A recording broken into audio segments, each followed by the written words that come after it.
caso, pero aquí en este hospital, como somos muy personales para muchas cosas, nos venía para una acreditación, para una certificación del ASA, de la Agencia de Calidad del SAS, de la Junta de Andalucía, y vienen a evaluar el día. Y voy a empezar de una manera un poco ortodoxa, que es no hablando de esta jornada, sino dando la enhorabuena al servicio directivo y en especial a su supervisora, María José Garrido, porque contra viento y marea, nunca mejor dicho, acaban de agarrarse a lo que es la certificación en calidad. Esas cosas son muy importantes porque al final lo que nos hacen es estandarizar y conseguir el paciente, que es el propósito de hoy, conseguir que el paciente tenga la mejor calidad y que vaya con unos estándares, que siempre se hagan las cosas como se tienen que hacer, que se hacen, pero hay que demostrarlas y dejarlas plasmadas. Así que en primer lugar, felicidades al servicio directivo por haber podido mantener esta certificación, que no es nada fácil. Y bueno, para los que estamos aquí, ¿no? Vamos a estar aquí porque es un día, este es un día bonito, ¿no? Hacemos la quinta jornada de enfermedades intestinales en este hospital, que no es para aquí. Aquí se hacen en el área aproximadamente unos 4.000 pacientes, que no es poca cosa, sobre una patología que todos conocéis mucho más que yo no me voy a poner a hablar, sobre un conjunto de patologías que además esto es multifactorial y afecta a muchas esferas de la vida. Esta jornada tiene una significación especial, primero porque hace una mezcla, que es con la que ya no podemos olvidar que la sanidad existe, que es una mezcla entre la parte facultativa, la parte sanitaria y la parte del paciente experto, del paciente que se preocupa por su patología y que no solamente necesita un aporte sanitario puramente dicho, sino un concepto en cómo vivir, en cómo llevar esta enfermedad que, como bien he dicho, es multifactorial, afecta a muchas esferas de la vida, como bien sabéis. No me quiero dilatar mucho porque ya vamos con retraso y lo que quiero es presentar un poco a la mesa. Tenemos a mi izquierda al nombrado como subdirector médico del área, pero en realidad nuestro director médico en funciones barra, queda poco para decirlo, también jefe de servicio directivo de esta casa, Nacho Vallejo, al cual también tengo que dar las gracias por el trabajo incansable que está haciendo con esta unidad, al cual además tenemos muchos cambios, ahora con los traslados, pero que siempre es nutritiva y que siempre trata, como bien sabéis, a los pacientes de manera absolutamente envidiable, por lo cual eso es de agradecer. Y a mi derecha tenemos a nuestra directora de enfermería, nuestra flamante María José Jiménez. A la izquierda del todo tenemos a la persona que acabo de decir en primer lugar que tengo mi agradecimiento, que es María José Garrido. María José Garrido, la supervisora de este servicio directivo, a la cual lo conozco hace mucho tiempo y que nos ha ido demostrando a todos el valor del sentir de una unidad, el valor del sentir de que esto hay que tirar para adelante. Y esta jornada también es honor a ella. Entonces quiero agradecerse de verdad completamente. Y sobre todo a nuestro invitado especial, a Jesús de los Ríos, ¿vale? Que viene desde nuestra asociación de enfermos de crónico líquido ulcerosa, le tenemos mucho cariño, también lo conoció ya hace unos años, y que se mantiene igual no mejor, ya me tiran el secreto para seguir cada año mejor. Hemos gozado en este hospital una vez alguna exposición, de muchos actos, de sus libros, la verdad que siempre verlos nos da un aporte de energía, porque tener este carisma como tiene José Luis y llevar esta asociación como la lleva, creo que es envidiable y creo que es ejemplo de otras muchas asociaciones de pacientes expertos. Y siempre tenemos que fijarnos en eso, en intentar dar la mayor calidad aportando lo que el paciente necesita, ¿no? Que es la parte facultativa, la parte sanitaria, que la tenemos con un nivel científico asombroso, y la parte de lo que el paciente necesita. Y en ese nexo donde encontraremos, yo creo que la excelencia para que esta patología siempre sea llevada como se lleva en la sociedad, de manera envidiable. Así que bueno, paso la palabra a mi compañero Nacho Vallejo, que me toca. Bueno, venga, ahora primero la directora también, que quiere las mujeres primero. Así que muchas gracias y feliz día de los enamorados, esto no para ti, día de los enamorados, miembro de Cemista para que sea creyente que yo lo soy. Es un día muy para ti. Muchas gracias. Bueno, me toca a mí.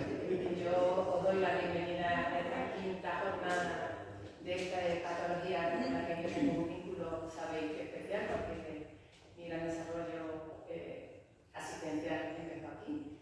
Yo trabajaba en la unidad de día y me complace ver que esto sigue para adelante, incluso aún muchísimo más aumentado, en cuanto a ver antiguos clientes, en donde yo pues, desarrollé toda mi actividad y me parece que el hecho de tener esta jornada donde se va a dar información de cómo vamos, de cómo se progresa, de todos los adelantos que tenemos y demás, esto sirve de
cada jornada pues es diferente a la anterior, ni mejor ni peor, simplemente diferente. Diferente porque normalmente, sobre todo desde el hospital de día, desde las consultas, desde la zona de hospitalización y demás, os preguntamos, ¿y este año qué necesitáis? ¿Este año qué queréis? ¿Por dónde queréis que respiremos un poquito en esta jornada? Entonces, aparte de la unidad, tenemos también reuniones periódicas con José Luis, con el presidente de vuestra asociación de pacientes, con APA, para ver un poquito por dónde necesitáis que este año enfoquemos un poquito en nuestros cuidados y toda la atención que queréis. Y esta jornada pues va un poquito centrada a todo lo que nos habéis pedido. Nos habéis pedido un poquito volver a avanzar sobre algunos avances en farmacoterapia, los nuevos fármacos, dudas, porque veis muchas cosas por redes, por internet, por muchos sitios que muchas veces nos preguntáis y nos demandáis.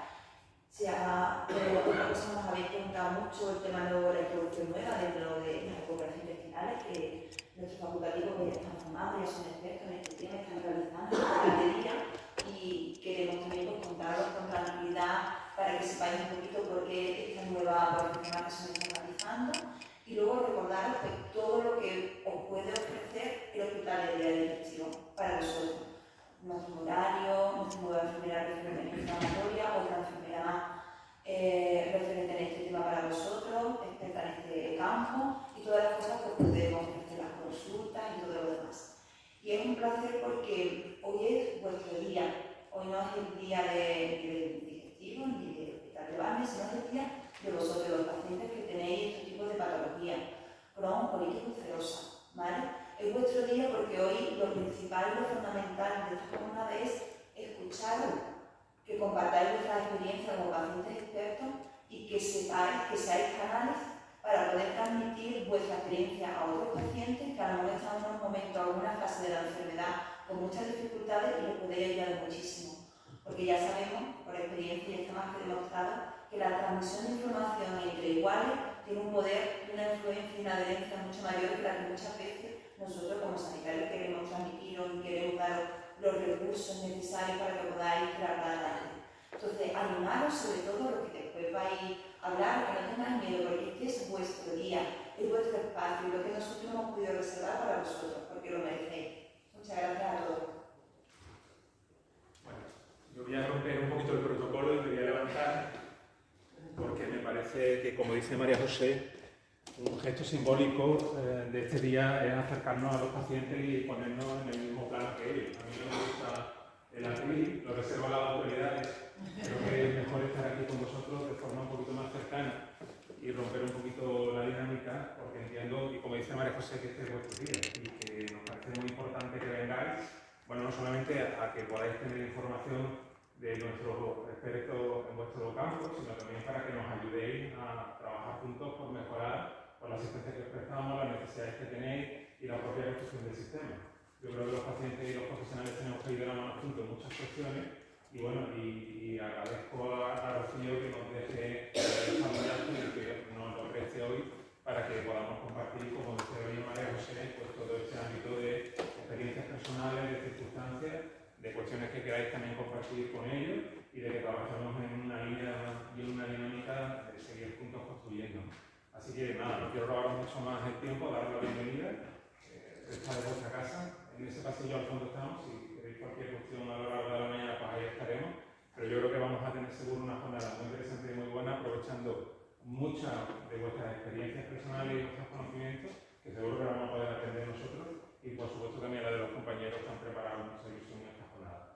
Así que nada, bienvenidos y si os parece pues damos por inaugurada la jornada.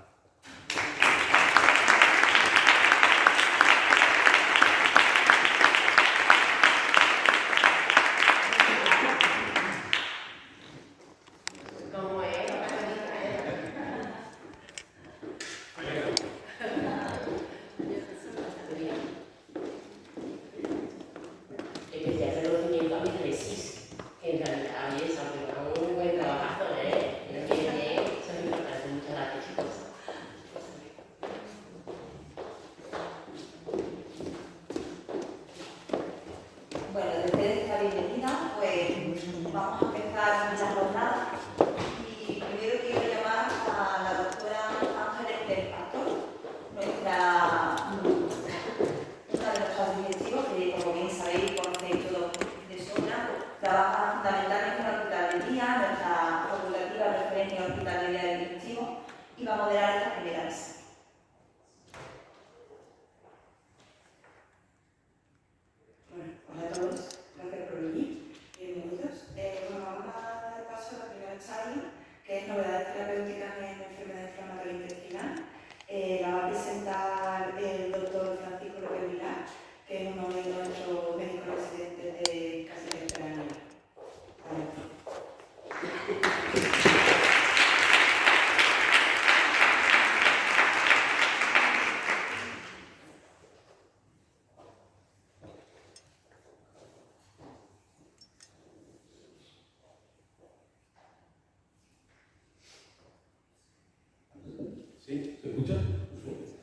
Bueno, en primer lugar, muchas gracias a todos por la asistencia. Sumarme a la bienvenida a esta quinta jornada dedicada a pacientes con enfermedad inflamatoria intestinal. Y agradecer a Don Ángeles que nos da la oportunidad. Perdón, que no se me.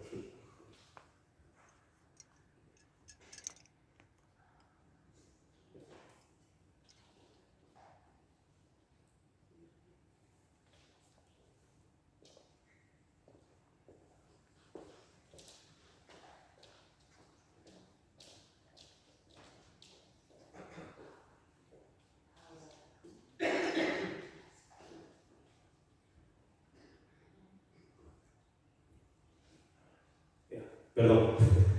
Bueno, como iba diciendo, agradecer también a todo el mundo el trabajo que han ido realizando durante esta semana para organizar esta jornada y en particular también a Ángeles por invitarnos a los residentes a participar. Bueno, yo, para los que no me conozcáis, muchos de ustedes me conocen, yo soy Fran, soy residente de segundo año de aparato digestivo de aquí del Hospital de Valme. Y junto con Marta, que está por ahí, con África, hemos preparado esta primera charla sobre las novedades terapéuticas en el manejo de la enfermedad inflamatoria. La enfermedad inflamatoria, como todos ya sabéis, es un concepto que engloba dos grandes patologías, que generalmente están bien diferenciadas, tanto por los síntomas que el paciente presenta como en los hallazgos endoscópicos. Es verdad que al principio de la enfermedad no suele ser esa diferenciación, puede ser que no sea tan sencilla, pero por lo general están bien diferenciadas. Y es importante saber que son enfermedades crónicas, ¿de acuerdo? Que van a acompañar a lo largo de la vida al paciente y para los que no disponemos de ningún tipo de tratamiento curativo. Todos los tratamientos de los que disponemos, que son muchos, han ido apareciendo mucho más en los últimos años, ahora lo iremos viendo, lo que nos ayudan es a controlar los síntomas de la enfermedad y también la actividad endoscópica, es decir, que cuando al paciente se le hace el control endoscópico hay una menor actividad, una menor inflamación en el tubo digestivo, ¿de acuerdo? Pero es importante saber que no tiene cura y por eso es tan importante la adherencia del paciente a los tratamientos, ¿de acuerdo?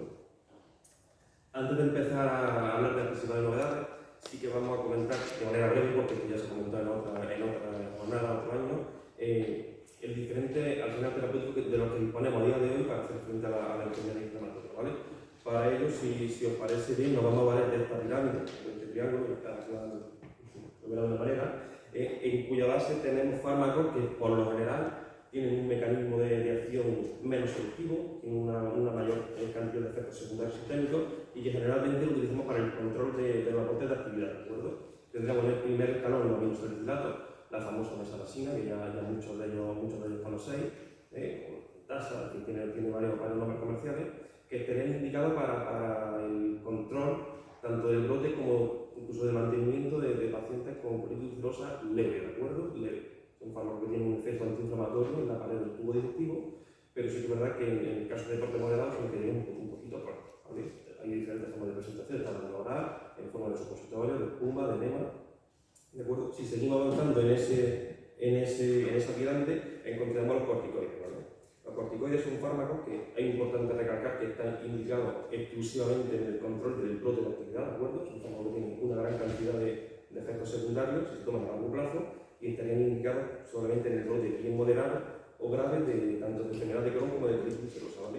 Suelen ser fármacos que por lo general al paciente le gusta mucho porque el efecto lo notan a los pocos días, un paciente ingresa en el plano de hospitalización con un brote grave, se pone corticoide intravenoso y a los 12 días lo mejora bastante, pero que a los profesionales nos gusta, no es que no nos guste, pero sí que nos gusta en su justa medida, ¿vale? Nunca se puede plantear un tratamiento con un mantenimiento de la enfermedad con fármacos corticoides. Son fármacos que aumentan la presión arterial, que producen osteoporosis, aumentan la glucemia, miopatía, incluso pueden producir insuficiencia subrenal hipergénica, ¿vale? Manteniendo a largo plazo.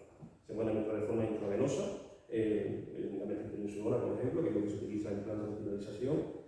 Al vía oral se puede disponer de la prednisona, por ejemplo, betrometasona, budesonida, diferentes formas de presentación, ¿vale? Avanzamos un peldaño más y nos encontramos con los inmunosupresores, ¿vale? Los inmunosupresores son fármacos que ayudan sí que se podrían utilizar para el mantenimiento de la enfermedad a un medio y largo plazo, ¿vale? Son fármacos que tardan bastante más tiempo en hacer efecto, como son los corticoides, ¿vale? Y disponemos fundamentalmente de dos fármacos. la azatioprina, que es el inmunosupresor por excelencia, el famoso Murel, muchos de vosotros lo conocéis, incluso puede ser que algunos lo toméis, ¿de acuerdo? Que es un fármaco de la familia de la azatioprina, que se toma en una única dosis generalmente. Es verdad que se puede espaciar en dos porque es un fármaco que genera cierta intolerancia digestiva. Hay pacientes a los que les sienta mal, ¿vale? A nivel abdominal. Y esa es la principal limitación que tenemos muchas veces, que sienta bastante mal, ¿vale? Se puede cambiar por la mercaptopurina, que es un metabólito derivado de la tiopurina, de la azatioprina, perdón, que sí que tiene mayor tolerancia digestiva. Aparte de este efecto secundario, que es el más frecuente y el más leve, hay otros, ¿de acuerdo? Como puede ser, por ejemplo, la amilotoxicidad, es decir, un fármaco que nos disminuye nuestro nivel, nuestra célula de defensa de la sangre. Y en concreto es un fármaco que, como peculiaridad, tiene dos, creo yo, ¿vale? Hay que, antes de prescribirlo, estar muy seguro de que el paciente tiene serología positiva para el virus del Epstein-Barr, porque es verdad que el paciente que no tiene anticuerpos para el Epstein-Barr, es decir, que no han pasado el virus de la mononucleosis infecciosa, sí que se puede desarrollar, se puede asociar al desarrollo del linfoma. Y es un fármaco en el que antes de administrarlo es muy conveniente cuantificar la TPM, que es una enzima que está en relación con el metabolismo de este fármaco y cuyo déficit se asocia a aplasia nebular, ¿vale? Que es una complicación muy grave, que consiste en que las células nos quedamos completamente sin células de defensa, ¿vale? Por explicarlo de una manera relativamente sencilla.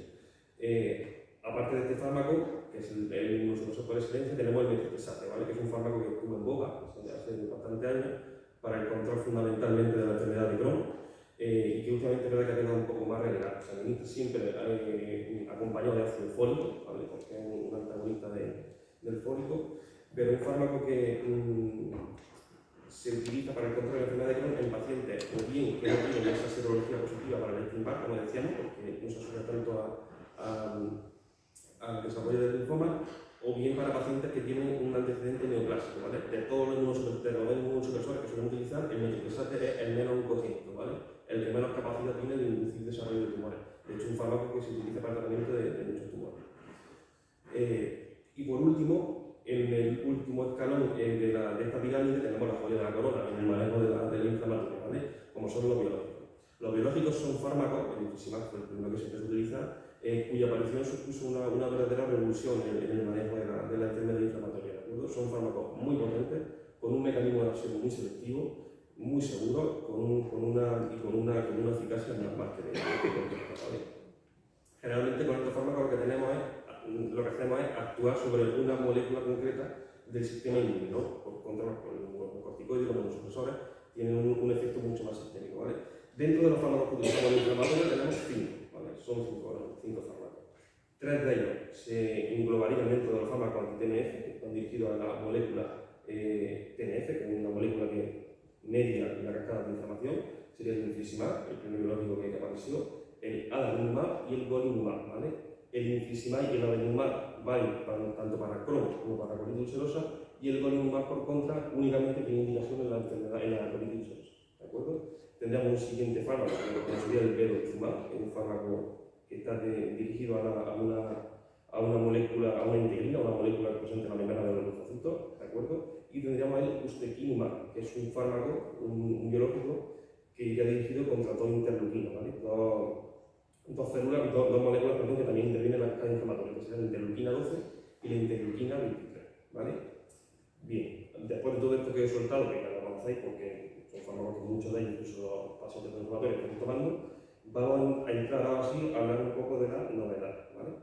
Mira, como novedades queríamos comentar cinco fármacos, ¿vale? Por un lado tenemos los fármacos inhibidores de la JAK quinasa, que sería tofacitinib, filgotinib, upadacitinib, el risankizumab y el nitiquizumab, ¿vale? Fármacos todos ellos a cada cual con un nombre más sencillo de pronunciar, ¿vale? Como podéis ver. Entonces, empezando por los fármacos inhibidores de la JAK, lo que hacen los fármacos inhibidores de la JAK es eso, inhibir la JAK quinasa, ¿vale? Son fármacos que se unen a esta molécula, que es una molécula intracelular, que está presente en las células del sistema inmune, que hay muchas, ¿vale? Y que lo que hace es disminuir la capacidad de nuestro sistema inmune de atacar nuestro aparato digestivo, ¿vale? El tofacitinib, que es el primero, se administra por vía oral. Esto es una de las principales novedades, a mi juicio, en comparación con los biológicos, por ejemplo. Son fármacos que se administran por vía oral, mientras que los biológicos se administran intravenosa o de manera subcutánea. Está aprobada para la colitis ulcerosa moderada o grave, siempre en segunda o tercera línea de tratamiento, ¿vale? Pacientes que ya han fallado el anti-TNF o el biológico previo, y tiene una dosis de inducción de 10 miligramos 2 veces al día hasta la semana 8, y posteriormente una dosis de mantenimiento de 5 miligramos 2 veces al día, ¿vale? Seguimos avanzando, tenemos el filgotinib, que es un fármaco que se administra también por vía oral, ¿vale? Igual que todos los inhibidores de la esquinasa, y que tiene una posologia de 200 miligramos cada 24 horas, ¿vale? Ahora mismo se está haciendo un estudio, se está comprobando si la dosis de 100 miligramos cada 24 horas es igual de válida, ¿vale? Pero ahora mismo nos quedaríamos con 200 miligramos cada 24 horas. Y de una manera similar al itrafacitinib, está aprobado en colitis ulcerosa moderada grave, ¿de acuerdo? Segunda tercera línea de tratamiento. Y el upadacitinib, ¿vale? Igual que sus dos compañeros, se administra por vía oral, ¿vale? Y tiene una dosis de inducción que, como novedad, este fármaco se utiliza tanto para la colitis como para el Crohn, ¿vale? Por contra, el otro solamente sería para la colitis. El upadacitinib tiene una dosis de inducción y de mantenimiento que son similares, igual tanto en el Crohn como en la colitis ulcerosa, pero sí que es cierto que en la colitis ulcerosa, mientras la inducción la realizamos durante 8 semanas, en el Crohn la inducción sería durante 12 semanas, ¿vale? 4 semanas más, un mesecito más de tratamiento. Estos fármacos son fármacos que son potentes, son seguros, son cómodos porque se administran por vía oral, ¿vale? Pero como todo tiene efectos secundarios, ¿vale? El mayor efecto secundario o el más limitante en el uso de estos fármacos, a mi juicio, sería el mayor riesgo de tromboembolismo venoso, ¿vale? Son fármacos que aumentan el riesgo de trombosis, tanto venosa como arterial, y por tanto hay que tener un especial cuidado en muchos tipos de pacientes. Por ejemplo, no se podría poner un concepto de un paciente que tiene un antecedente de tromboembolismo venoso previo, ¿vale? O bien trombosis venosa profunda, ¿vale? Se podría poner con cuidado en pacientes mayores de 50 años, ¿vale? No se debería poner tampoco en pacientes que tienen un estado de hipercoagulabilidad de vaso, ¿vale? A nivel patológico, pacientes obesos, pacientes mujeres que toman anticonceptivos. Y uno de los factores más limitantes en el uso de este fármaco es el tabaquismo, ¿eh? El tabaquismo, a los pacientes de enfermedad inflamatoria sabéis que no beneficia, el tabaquismo no beneficia a nadie, ni pacientes con inflamatoria ni personas sanas, ¿vale? Pero los pacientes con inflamatoria especialmente puede desencadenar la prueba, ¿vale? Ya lo hemos ido trabajando tanto en planta como en la consulta, se ha ido diciendo, pero es que además si en un momento dado se planteara el uso de algún tipo de inhibidores de la JAK en un paciente con inflamatoria, sería una condición sine qua non que el paciente dejara de fumar, ¿de acuerdo? Para poder plantear el fármaco. También se ha asociado el itrafacitinib sobre todo con una beneficiación con el perfil Zoster. Eso no habría problema porque se podría vacunar al paciente. Hay que tener especial atención a los factores de riesgo cardiovascular y la hipercolesterolemia, ¿vale? Lo menos complejo de manejar porque se puede poner una pastilla para el corazón en caso de que el paciente lo necesite. Seguimos avanzando. Y tendremos el risankizumab, ¿vale? Que es un fármaco anti-interleuquina 23, que se une a la interleuquina 23, que es una molécula que actúa en el sistema inmune, en la información de la inflamación, y está aprobado para adultos con enfermedad de Crohn activa de moderada a grave, ¿vale? También, igual que el resto de fármacos, siempre en segunda o tercera línea de tratamiento, ¿vale? Pacientes que no han inmunido o no de intolerancia a tratamientos previos de los que ya disponemos. Se tiene una dosis de inducción de 600 miligramos IV la semana 0, 4 y 8, y posteriormente una dosis de mantenimiento que se mantendría de manera subcutánea, 360 miligramos a la semana 12 y posteriormente cada 8 semanas, ¿vale? Cada 2 meses. Y tendríamos por último el nilikizumab, ¿de acuerdo? Que es un fármaco de una manera análoga al risankizumab anti-interleuquina 23, actúa al mismo nivel, pero por contra está aprobado para adultos con colitis ulcerosa, ¿vale? No con enfermedad de Crohn. También activa de manera grave en segunda o tercera línea de tratamiento, ¿vale? Tiene una dosis de inducción IV en la semana 0, 4 y 8 y una dosis de mantenimiento de 200 miligramos subcutáneo cada 4 semanas, ¿vale? Es verdad que a la semana 12 es conveniente reevaluar al paciente y en caso de que no haya presentado mejoría se puede plantear una inducción extendida, ¿de acuerdo? Mantener la dosis de inducción las semanas 12, 16 y 20. Muy bien, todo esto que he contado está muy bien, el avance científico es fenomenal, pero muchos de ustedes están preguntando qué fármacos de estos disponemos en el hospital, ¿vale? Pues mirad, me voy a ir con vuestro permiso a la primera diapositiva. Y de los 5 fármacos que he comentado, ¿de acuerdo? Tanto tofacitinib como filgotinib sí que estarían aprobados su uso en el hospital, ¿vale? Upadacitinib y risankizumab la aprobó la Agencia Europea de Medicamentos en el verano del 2022, ya están aprobados, pero está pendiente de pasar la comisión el día 20, ¿vale? La semana que viene, una semana completa. Y el mirikizumab, que es el último anticuerpo del que disponemos, la EMA lo aprobó en el verano del 2023, creo recordar, y está pendiente de que el Ministerio fije un precio, ¿de acuerdo? Pero bueno, es un fármaco que va a acabar llegando. Pero el último del que se ha incorporado y va a ser el último del que dispongamos aquí en el hospital, ¿vale? Y antes de acabar, me gustaría presentar también un estudio, ¿vale? En el que un ensayo clínico multicéntrico internacional en el que participan muchos centros, también nuestro hospital, que está en fase 2B, ¿vale? Que se está probando en la eficacia de la molécula, una molécula que tiene un nombre pronunciado, como podéis ver, JNJ77, pero sí, de acuerdo. En resumidas cuentas, es un fármaco anti-interleuquina 23, igual que el risankizumab y que el mirikizumab, ¿vale? Tiene unos criterios de inclusión, entre otros son diagnóstico de glicerosa al menos 3 meses antes de la inclusión, una poliglicerosa moderada o grave en función de la escala de Mayo modificada, de la escala que nosotros tenemos y que en base a una serie de criterios se califica la gravedad de la poliglicerosa, y pacientes que han tenido una respuesta inadecuada a los tratamientos previos, ¿de acuerdo? Debería ser un paciente en segunda o tercera línea de tratamiento, ¿vale? Igual que los fármacos que se han ido aprobando. Y como criterio de exclusión tiene historia de colitis fulminante megacolontóxico, que son dos complicaciones extraordinariamente graves que afectan a los pacientes con colitis ulcerosa, ¿vale? Muchos de ellos requieren tratamiento quirúrgico, una colitis limitada al recto o una extensión menor de 15 centímetros, que sea muy pequeñita la extensión, presencia de una cirugía previa con un estoma, ¿vale? Con una cirugía previa que se externaliza el aparato digestivo, se coloca una bolsa, una fístula o antecedentes de resección colónica alta, ¿vale? La participación en el estudio, como en todos los estudios, lógicamente voluntaria, el paciente puede abandonarlo cuando quiera, sin ningún tipo de problema, y bueno, podéis pedir la información, estáis mal por ahí, con Mercedes, hay por ahí algunos folletos que están muy bien, ¿vale? Y en principio, nada más, eso es lo que tenemos preparado. No sé si tenéis alguna duda, alguna cosita.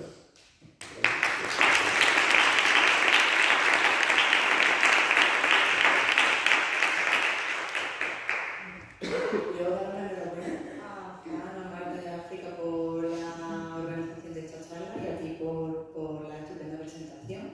No sé si tenéis alguna pregunta.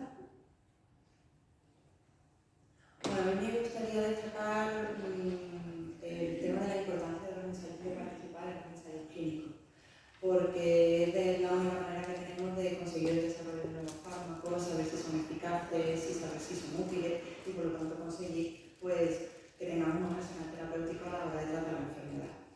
Yo sé que quizás mejor podría ser una pregunta que a alguien se le viene a la cabeza, es dentro del IAC, de los inhibidores de la JAK y sobre todo para colitis, porque claro, si hay enfermedades crónicas está claro que tiene que ser el upadacitinib. ¿Cuál comemos? ¿Por qué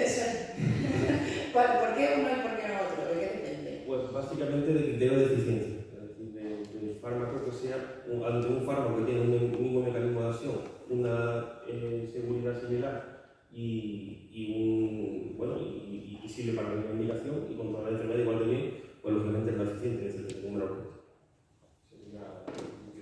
Si tuviera la enfermedad de Crohn, lógicamente estaría sobre la autoridad como criterio de eficiencia. Bueno, pues enhorabuena de nuevo y si no hay... venga. A propósito del ensayo clínico, que es verdad, es muy importante, como han dicho, para colitis ulcerosa.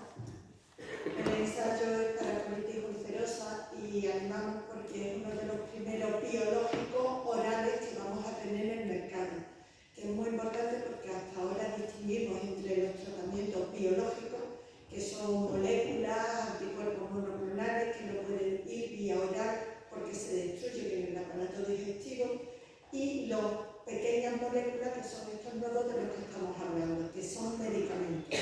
Son pequeñas moléculas, pero eso pueden ir orales.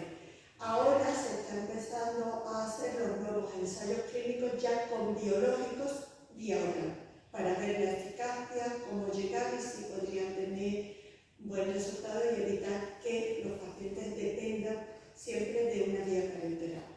Eso quiero aclararlo porque son novedosos, es un ensayo realmente importante y para que entre vosotros animéis cuando lo vayamos proponiendo, si venís a consulta además, o incluso vosotros podéis venir de cualquier área sanitaria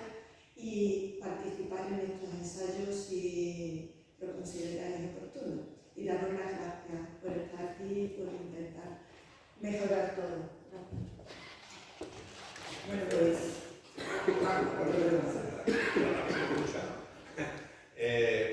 Uno de los problemas que tenemos con los ensayos es el tema de la aplicación de placer. Si tú estás mal, vamos a un ensayo, logramos mantener un poquito en remisión la enfermedad y ahora nos administramos un placebo, puede suceder que haya una recaída que no sea deseable. Ese tema del placebo, que yo lo veo bien a lo mejor en cáncer, en otro tipo de enfermedades, en digestivo, en el caso de la enfermedad respiratoria intestinal concretamente, lo veo un poco contraproducente y un efecto que echa gente para atrás a la hora de meterse en un ensayo clínico. Lo primero, todos estos ensayos tienen que ir con placebo, todos, porque lo que hay que demostrar es que son eficaces para la enfermedad, no es que mejoren lo que tenemos.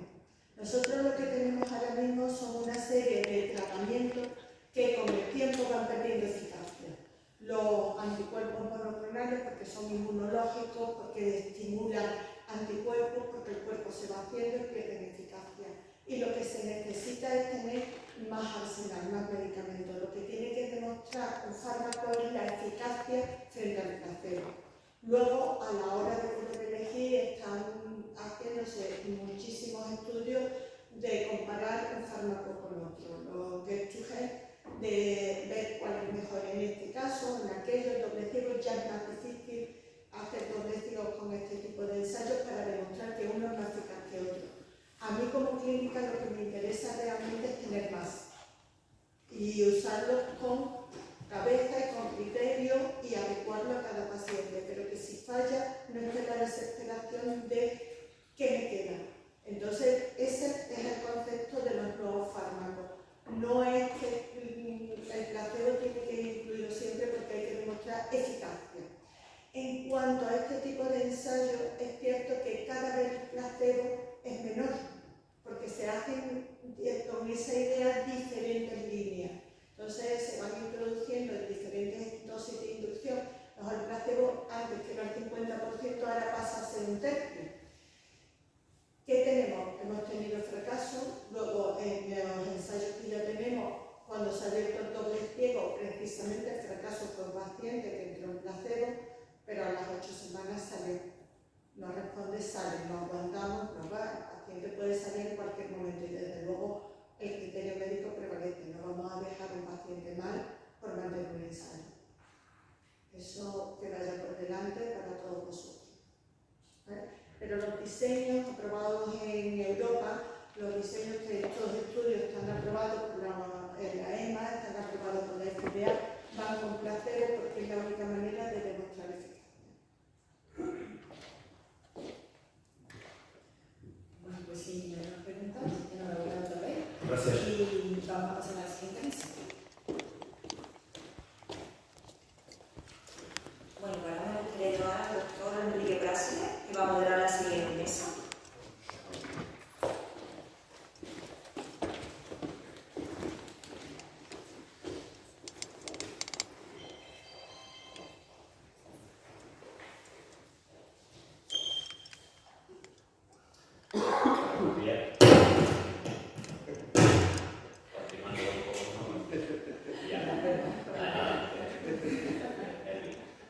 Continuando un poco con las jornadas del día de hoy, ¿no?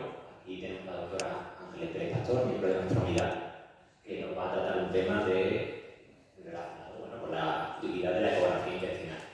Y espero que nos ayude a resolver un poco qué viene a traer de nueva, que se diferencia un poco de esa ecografía de abdomen que algunos podemos pensar que vale para lo mismo, y las ventajas y beneficios que vamos a poder, de los que nos vamos a poder beneficiar.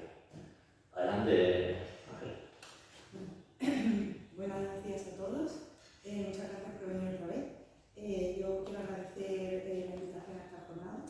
Y bueno, cuando me plantearon esta charla, la verdad es que al principio me costó un poco, porque claro, hablar de ecografía a gente que no es profesional sanitario es complicado, porque hay parece que nada más que vemos manchas oscuras y claras y que parece un poco que nos inventamos lo que estamos viendo, pero no. Entonces, bueno, he querido orientar un poco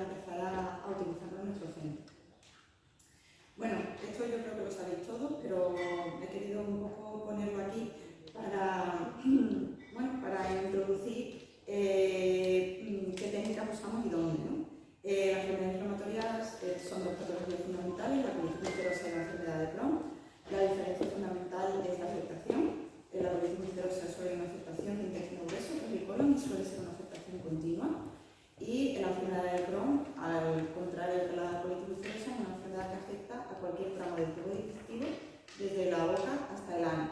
La afectación suele ser parcheada y aunque aquí en la foto pues aparecen zonas como inflamadas en distintos segmentos, pero realmente la afectación más habitual y más frecuente suele ser ciego, que es digamos la del final del intestino grueso, y el principio del intestino delgado o el final, según de donde estamos mirando, ¿vale? Que es el hígado.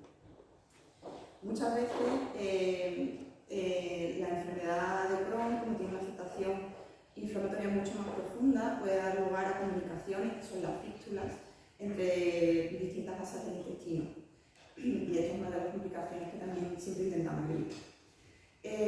Normalmente, bueno, esto, como todo en medicina, ¿cómo hacemos para diagnosticar cualquier enfermedad? En concreto, en la enfermedad inflamatoria lo primero que hay que hacer, que hay que tener, es una clínica sugestiva, por eso es muy importante la historia clínica.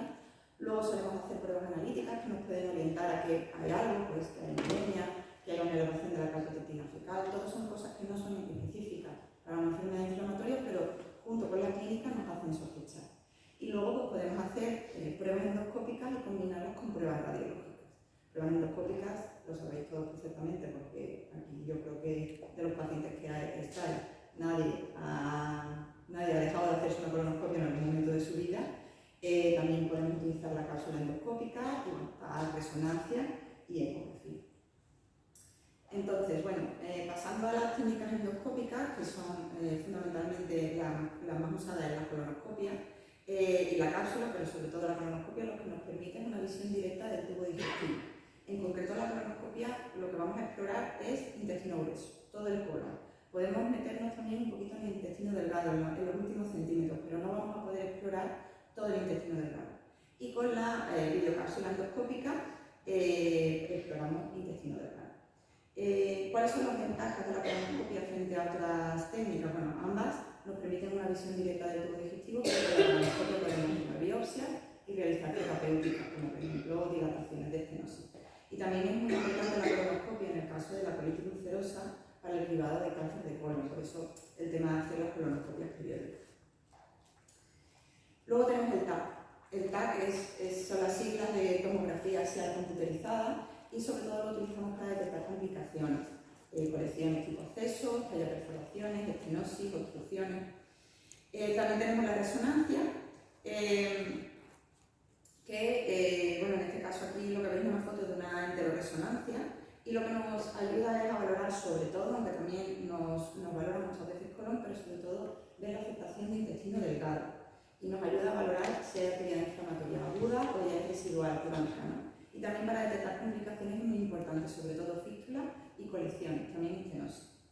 En los pacientes que tienen enfermedad perianal, fístulas perianales, utilizamos la resonancia de pelvis y nos ayuda pues, a caracterizar esas fístulas y esos accesos perianales, y todo esto es muy importante después para no solamente el tratamiento y enfocar, digamos, el abordaje que vamos a hacer a ese tipo de enfermedad, a los enfermos mejor dicho, sino también para el seguimiento posterior y ver cómo están funcionando los tratamientos. En cuanto a la ecografía, que ya digo que es una cosa que se está utilizando relativamente recientemente, es un poco equiparable en los estudios a la resonancia, a la enteroresonancia.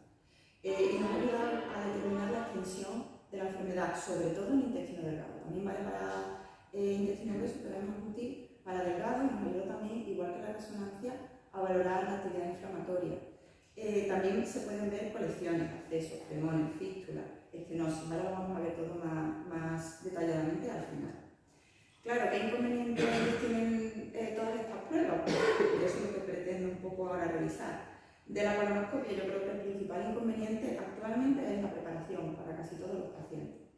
El dolor durante la exploración, pues como ya cada vez vamos utilizando más la sedación profunda controlada por el endoscopista en este tipo de procedimientos, pues durante el procedimiento el dolor no suele ser un problema. Sí que es verdad que después de la exploración pues puede haber dolor por el aire que insuflamos y luego bueno, pues la incomodidad de eliminar ese aire, sobre todo bueno, pues en nuestro centro que tenemos la unidad pues separada por cortinas y entendemos que bueno, pues a veces puede dar vergüenza. Y luego hay complicaciones inherentes a la propia exploración. Puede haber perforaciones, esto es muy infrecuente, pero ocurre.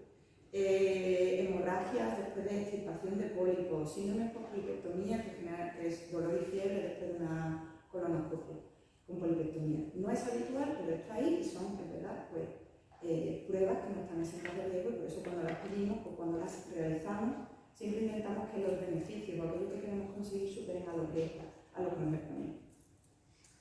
Luego, bueno, la videocápsula endoscópica, que parece que es muy cómoda, y lo es, pero también tiene sus limitaciones. En muchos centros la preparación que se hace para la cápsula es simplemente dieta líquida 24 horas antes, pero en algunos centros también, nosotros de hecho hemos tenido que usar en muchos pacientes la preparación con el Citrafil porque no estaba el intestino delgado del todo limpio y bueno, pues con la cápsula no puedes lavar, no puedes limpiar y si no ves la mucosa, pues la cápsula no es útil. Claro, ¿qué problema tiene fundamental para nosotros la cápsula? Porque no es posible tomar biopsia. ¿Y esto por qué? Pues porque se puede hacer una videocápsula endoscópica y cuando tú ves la valoración, bueno, sí, puedes ver úlceras, puedes ver lesiones inflamatorias, pero eso no es específico de una enfermedad de Crohn, puede ser de otras enfermedades, ¿no? Entonces, nos puede hacer un diagnóstico de sospecha, pero no siempre un diagnóstico de certeza, ¿no? Luego, bueno, hay ocasiones en que la cápsula se puede quedar retenida. No olvidemos que una de las complicaciones fundamentales de la enfermedad de Crohn es que haya estenosis, es decir, que haya estrecheces a lo largo del tubo digestivo. Y aunque siempre antes de hacer una cápsula hacemos alguna otra prueba de imagen, como por ejemplo una resonancia, que nos ayuda a saber si hay alguna estrechez, es verdad que bueno, pues puede ocurrir esa complicación. Y muchas veces además, cuando tenemos el resultado de la resonancia, pues ya tenemos lo que sabemos y no hacemos la cápsula. Entonces, es una técnica que no se utiliza tanto. Y luego otra cosa que puede ocurrir es que la exploración sea incompleta. ¿Y esto por qué? No porque la cápsula se quede detenida, sino porque la cápsula pues lleva un sistema, digamos, que lo que hace es ir grabando imágenes a lo largo de un tiempo. Si esa grabación se le acaba el carrete, por decirlo de alguna manera, pues entonces deja de grabar, y si hemos dejado de grabar a mitad del yeyuno, que es a mitad del intestino delgado, pues el resto no lo hemos podido explorar. Y esto puede pasar en algunos pacientes, por ejemplo, que tienen un tránsito más lento, ¿no? Personas más mayores, que se movilizan un poco, cosas así. En el caso del TAC, pues el inconveniente fundamental es la radiación. Y luego, bueno, que tenemos que utilizar contraste oral e intravenoso. ¿Qué pasa con el contraste intravenoso? Que seguro que alguno que te haya pasado, pues sobre todo que puede dar una sensación de calor, que no es grave, pero bueno, que puede llegar a ser incómoda. Y luego menos frecuente, y que normalmente suele ser leve, reacciones alérgicas. ¿Vale? Que son infrecuentes, pero están ahí también. Luego, el tema de la resonancia. Pues el tema de la temida enteroresonancia es el líquido que hay que tomarse, que es 1,5 litros con una solución de polietilenglicol, que lo que hace es retener líquido en el intestino delgado para que podamos ver esa imagen que hemos visto antes, ¿no? Cuando he explicado anteriormente el tema de la resonancia del intestino, de la enteroresonancia. ¿Qué pasa? Pues que aquí no le ha dado alguna vez que se ha hecho una enteroresonancia, un dolor, y ha tenido que ir corriendo al baño porque le ha dado diarrea. Luego, hay que utilizar muchas veces también contrastes, sobre todo para intravenosos, sobre todo en el caso de las resonancias pélvicas. ¿Por qué? Porque necesitamos contrastar esas estructuras para ver bien las fístulas, las colecciones, o lo que estemos intentando buscar. Generalmente, el contraste de la resonancia, que es un contraste de gadolíneo, a diferencia del contraste iodado, que es el que utilizamos en el TAC, son dos tipos de contrastes distintos, no suele producir reacciones habitualmente, con lo cual es bastante seguro. ¿Qué inconvenientes tiene la resonancia? Pues igual, el tiempo, sobre todo es una exploración prolongada, puede ser media hora larga, 45 minutos, y luego el tema de la claustrofobia, que no es inusual, eso sí lo vemos con mucha frecuencia, pacientes que no pueden hacer una resonancia porque no pueden estar ahí metidos durante tanto tiempo tan cerrados. Entendemos que es incómodo. Bueno, metiéndonos ya en el tema de la ecografía, y si hay aquí algún físico en la sala, pues que me perdone si meto en la pata, pero quería meterme un poco en explicar qué es una ecografía. Una ecografía no es más que una onda de sonido. Y la onda pues, transmite energía y comprime estructuras, y eso es lo que nos permite ver la imagen. Como veis en la imagen de la izquierda, de arriba, pues tenemos un receptor que emite esa onda, que choca con un objeto y que ese objeto genera otra onda que lo recoge el receptor y es lo que nos ayuda a conformar esa imagen. ¿Qué pasa? Que es una onda, ¿por qué no la oigo? Porque es un ultrasonido, es una frecuencia de onda muy baja. que no es audible por el oído humano, como veis abajo, ¿vale? ¿Cómo se produce? Pues se produce por el fenómeno de la piezoelectricidad. ¿Qué es esto? Pues hay ciertos materiales, como por ejemplo veis aquí en la imagen, como por ejemplo el cuarzo, que sometidos a una energía, que puede ser una energía mecánica o una energía eléctrica, son capaces de cambiar, digamos, su estructura y generar energía. En el caso de la ecografía, esa energía se genera en forma de ondas, y esas ondas son las que se transmiten, como hemos visto antes, y recogen la imagen. Luego es muy importante para nosotros, cuando veis que os hacemos una ecografía y que de repente salen colores, el efecto Doppler.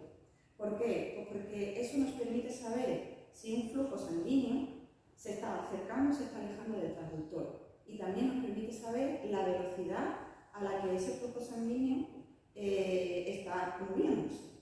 ¿Qué es el efecto Doppler? Yo creo que con la imagen de la ambulancia se entiende bastante bien, y es que una fuente de sonido emite una onda a una determinada longitud de onda, y según donde esté el receptor, esa longitud de onda se recoge a una determinada frecuencia.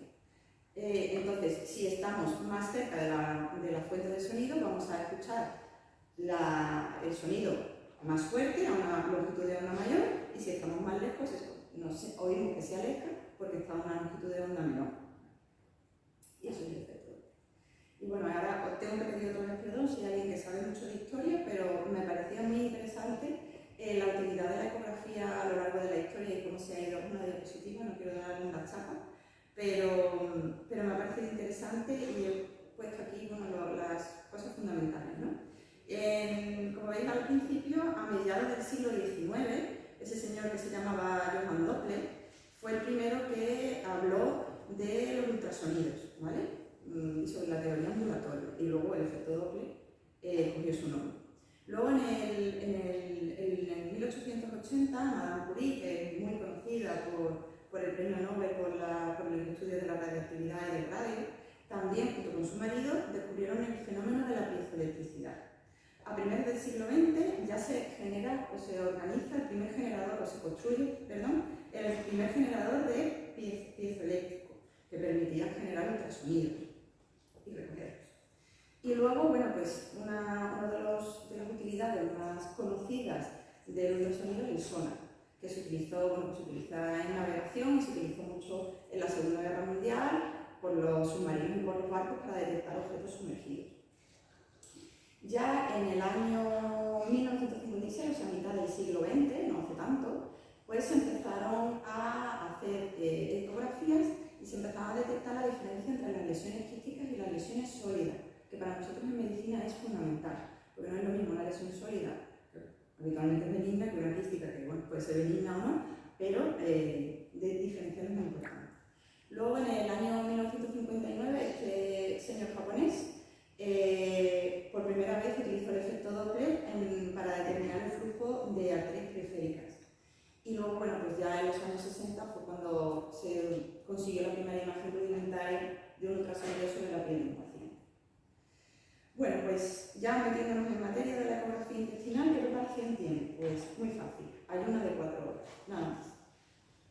¿Qué necesitamos? Pues también muy fácil. Necesitamos un ecógrafo que tiene su pantalla, su procesador y su transductor. Utilizamos la ecografía abdominal porque la ecografía tiene muchas utilidades en cardiología, en neurología, en muchas cosas, incluso en reumatología también se puede utilizar, pero y tiene muchos tipos de transductores. Nosotros utilizamos dos, el curvilíneo, que es la sonda que llamamos habitualmente convex, y la sonda lineal.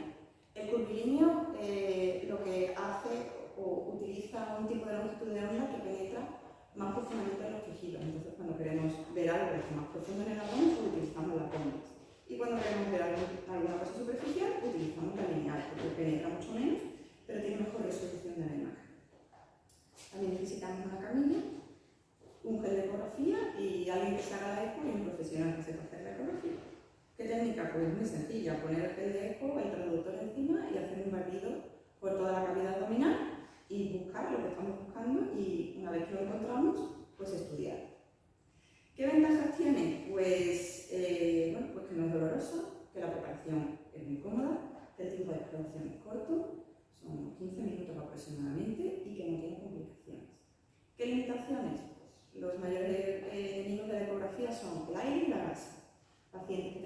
fase o pacientes que tengan obesidad o sobrepeso o un pánico adiposo abdominal importante, no vamos a ver. Entonces, bueno, para eso tenemos que utilizar estas técnicas. Y bueno, esta tabla comparativa, para nosotros, yo creo que para nosotros como profesionales es muy importante todos los ítems que aparecen aquí, pero yo creo que para los pacientes lo importante es la seguridad, ¿vale? que es muy segura, la tolerancia, que es, si veis ahí, pues la que mejor se tolera, y la duración, que es la más corta de todo. El TAC también es corto, pero bueno. ¿Qué vemos? Que parece que no vemos nada, pero sí que vemos cosas. Y concretamente en el intestino, lo que estamos buscando son asas intestinales enfermas. Como todo cuando aprendemos nosotros alguna técnica medicinal, lo fundamental es diferenciar lo normal de lo patológico, de lo que está enfermo. Si tú has visto muchas ecografías normales, pues al final cuando ves algo patológico lo vas a ver más fácil. ¿Y qué vemos? Pues tanto vemos que vemos las capas del intestino. Vemos la luz, que es lo que pone ahí luz, vemos la capa mucosa, que es la primera capa negra, vemos la capa submucosa, que es la primera blanca, vemos la muscular propia, que es el circulito ese más externo que veis negro, y luego vemos la serosa, que es una capa blanca, que aquí casi en la primera imagen, esta imagen A, casi no se ve. Eso sería, digamos, un intestino normal. ¿Qué es lo que nosotros miramos? Pues miramos el patrón de capas, si es homogéneo o no. Vemos qué grosor tiene la pared, porque según el grosor de la pared, si está engrosado, pues mayor probabilidad de inflamación. Vemos también si hay fístula, se puede ver si hay ruptura, que es en la imagen B, veis ahí que hay un asterisco, se ve una ruptura de la pared, que es donde está el asterisco, que es una línea gorda negra, que vemos que ahí pues, se ha roto lo que es la capa mucosa y la muscular, y ahí pasa algo. Podemos ver también estenosis, o sea, estrecheces. Podemos ver colecciones. En la imagen C, donde está el asterisco, eso no debería estar ahí, es una colección. Puede ser un acceso o un frenón, eso pueden ver también. ¿Qué más utilizamos? Pues el efecto Doppler. ¿Por qué? Pues porque nos ayuda a ver qué cantidad de vasos hay en una asa intestinal. Porque cuando hay inflamación, eso produce o hace que se generen vasos que no deberían de estar ahí. Vasos, estoy hablando de venas y arterias. Y eso lo capta el Doppler. Y cuando vemos, como por ejemplo en la imagen D, que hay mucha hiperemia, muchos vasos, mucha vascularización, más probabilidad de que haya una inflamación aguda. Como he dicho antes, podemos ver también estenosis. ¿Se puede usar contraste? Se puede usar. Se utiliza contraste oral intravenoso. El intravenoso se utiliza sobre todo para diferenciar colecciones y diferenciar entre flemones y accesos. ¿Por qué? Porque un acceso es una colección madura, digamos, y un flemón es una colección inmadura. ¿Qué quiere decir esto? Porque los accesos los podemos drenar y los flemones no. Hay que esperar, hay que poner antibióticos, hay que ver un poco la evolución. Luego se puede usar también contraste oral. Claro, la diferencia con la resonancia es el mismo contraste, es el polietilenglicol, pero en vez de litro y medio se usa medio litro. La desventaja la utilizamos sobre todo para detectar estenosis y su acrónimo en inglés es SICUS, ¿vale? El problema fundamental del contraste oral es el tiempo, porque tenemos que esperar a que desde que nos tomamos el contraste hasta que llega a la zona intestinal que queremos explorar, pues el contraste tiene que llegar y la exploración puede prolongarse hasta una hora. ¿Qué utilidad tiene todo esto en la enfermedad inflamatoria? Pues fundamentalmente el uso en la enfermedad de Crohn.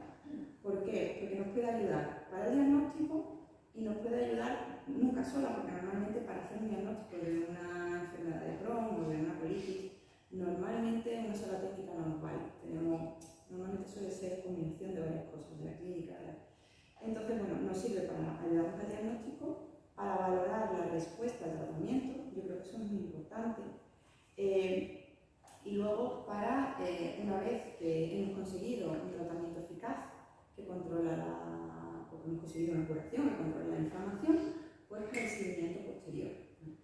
Entonces, bueno, es verdad que probablemente dentro de unos años la ecografía intestinal acabe desbancando a la resonancia como técnica para explorar intestino delgado. Es verdad también que aquí en el hospital pues, queremos empezar a utilizarla y queremos impulsarla, y bueno, esperemos que dentro de poco pues, podamos ofrecerla y que sea más cómodo para todos.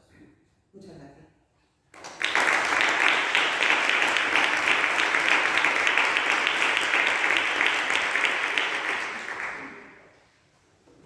Muchas gracias, Ángel. ¿Alguien quiere alguna preguntilla?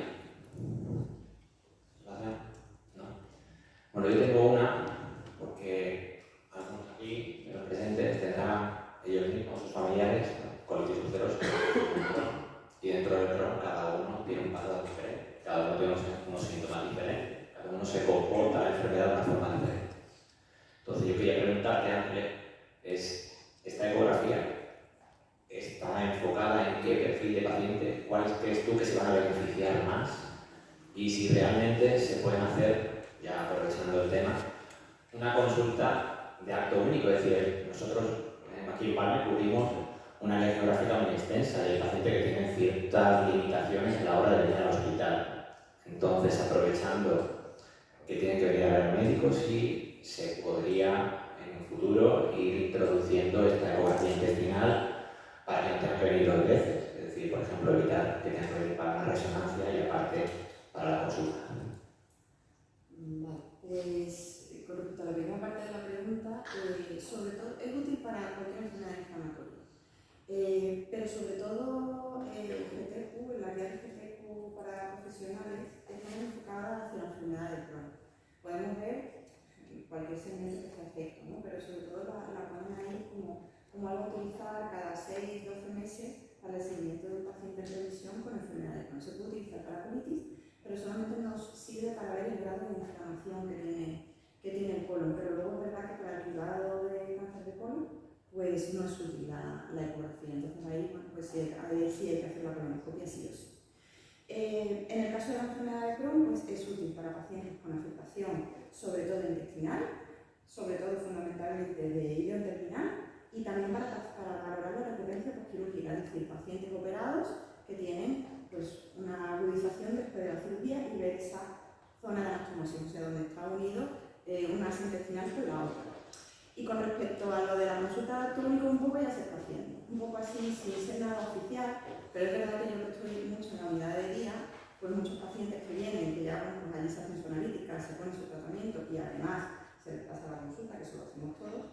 Además, si yo veo a alguien que creo que puede necesitar en ese momento, bien porque me cuenta que está mal, o bien porque veo que la carpetatina está alta, pero el paciente está bien, a ver qué está pasando, pues a lo mejor sobre la marcha ya la ecografía. Nuestra idea de aquí a un tiempo, que tenemos que lo más corto posible, es pues, conformar una consulta donde podamos hacer ecografías y tener a disposición el ecógrafo de las consultas, que bueno, tenemos 2 ecógrafos para el que no lo sepa, uno está en la unidad y otro en la de la consulta, y bueno, los 2 son muy buenos, pero a mí me gusta más el de consulta porque es el mismo.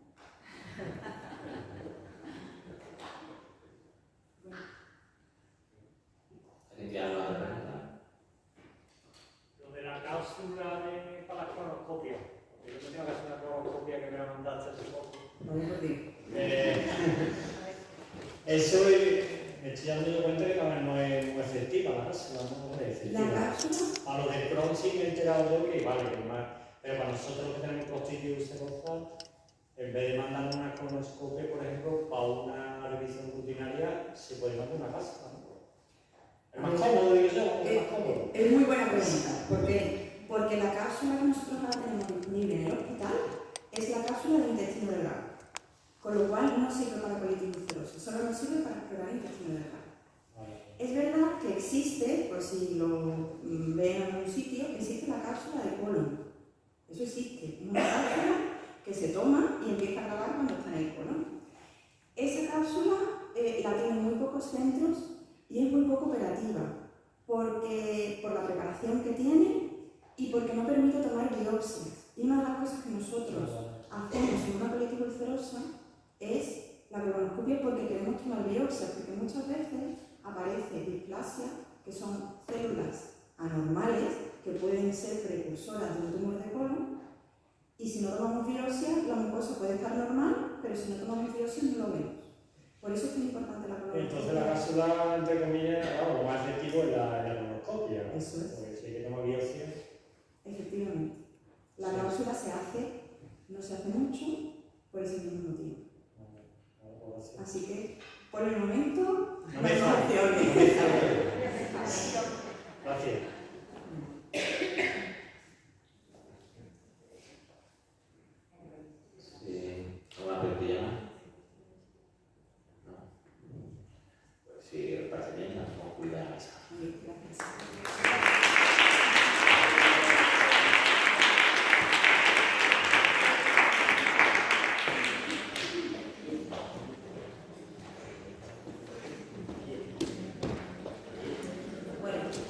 voy a llamar a nuestra enfermera coordinadora de endocrinología y hospital de día, Castillo Caro González, que va a moderar la siguiente mesa.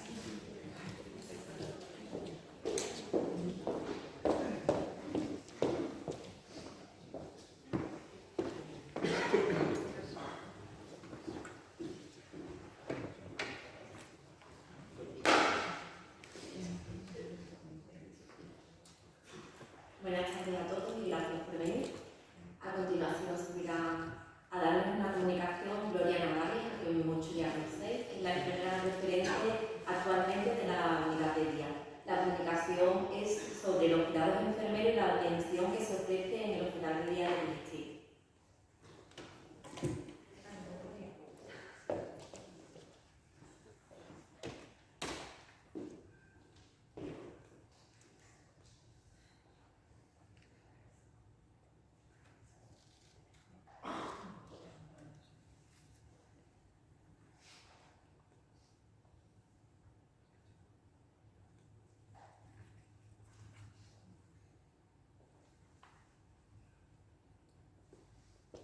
Bueno, buenos días a todos. Ya me he presentado Rachi, soy Gloria Navares, la enfermera del Hospital de Día del Digestivo.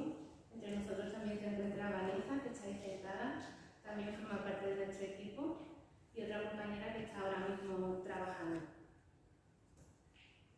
Bueno, este es nuestro hospital, aquí desarrollamos nuestra actividad diaria, nuestra actividad asistencial. Gran parte de los que estáis aquí nos conocéis y sabéis un poco nuestra dinámica de trabajo.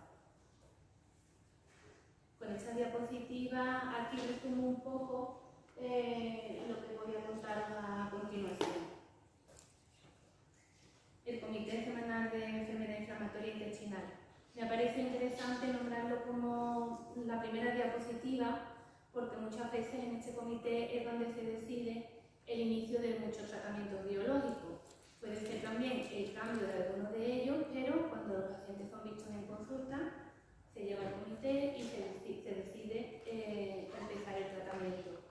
Este comité está formado por un equipo multidisciplinar, entre ellos tenemos aquí a los 3 médicos especialistas de enfermedad inflamatoria, farmacia, que creo que no está por aquí, y enfermería, que en este caso soy yo, la que acude, ¿vale? Bueno, ahí se pone en común la patología del paciente, la sintomatología que tiene y demás, se decide el inicio del tratamiento. Y después enfermería, en este caso, pues se comunica con el paciente, da las citas para el inicio del tratamiento y le explica un poco en qué va a consistir, cuándo tiene que venir, los horarios y demás. La acogida del paciente, bueno, pues lo primero es eso, llamar al paciente, ponernos en contacto con él, explicarle un poco. Y el día que acude a la unidad de día, pues ya nos presentamos de manera más formal, ¿no? De manera directa. Lo atendemos, le explicamos un poco cómo va a ir el procedimiento. Ahora últimamente hemos empezado con la identificación del paciente mediante una pulsera, se le coloca, lo informamos de todo. La mayor duda que suele siempre tener el paciente es ¿cuánto tiempo voy a estar aquí? ¿Y durante cuánto tiempo me tengo que poner el tratamiento? Intentamos explicarlo y tranquilizarlo un poco y le explicamos los servicios que vamos a dar en la unidad de día. Bueno, con esto, con el paciente pediátrico, pues voy a hacer alusión al doctor Enrique Place, que es el que hace de enlace entre el paciente pediátrico digestivo cuando pasa a la unidad de día como adulto. Él, antes de la primera cita con nosotros, viene con el paciente, nos lo presenta, le enseñamos un poco la unidad, intentamos tranquilizar tanto al paciente como al familiar, que normalmente suele ser la madre la que acude con él, y le explicamos un poco nuestra metodología de trabajo, para que el día que asista a la infusión del tratamiento, pues venga un poco más tranquilo quizás en este momento.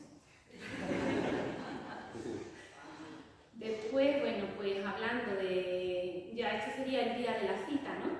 La valoración del paciente de manera individualizada. ¿Qué es lo que hacemos nosotros cuando el paciente acude a la unidad de día? Pues lo vamos pasando de uno en uno para intentar que tenga un clima de mayor confianza, de tranquilidad, que se puedan sincerar con nosotros, de contarnos los problemas que le está llevando la enfermedad, sin que haya nadie de fuera que lo pueda escuchar, que lo pueda juzgar o se pueda hacer sentir mal. Intentamos darle confianza. Dentro del hospital de día, pues intentamos hacer educación para la salud, explicando un poco la alimentación, debe de llevar una alimentación sana, de realizar ejercicio físico siempre y cuando la patología del paciente y la edad se lo permita, dentro de sus posibilidades, evitar hábitos tóxicos, no fumar, no se debe fumar, ¿verdad, Ángeles? Ni uno, ni dos, ni tres, ninguno. No es bueno para la enfermedad inflamatoria intestinal. No sé si alguien de aquí que la padezca, fuma, pero ya sabéis que lo tiene que dejar.